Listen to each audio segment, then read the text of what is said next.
Hey ladies and gentlemen, welcome to Mindify AI. My name is Mark. I'm founder of Mindify AI. Today I would like to talk about latest update related to our product. And first I would like to show you what we have been doing recently.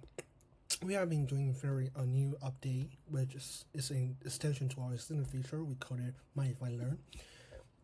It's a learning pathway generator, so that you can, for example, how to learn generative, and it will generate a series of paths and roadmap for you to follow.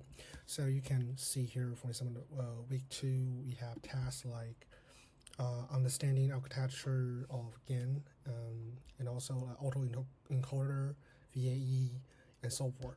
And you also have various resources that you can learn about, and it's pretty good for you to get started with this kind of use case. But we are still in a beta, so we are continuing to deliver new feature and bug fix for this product.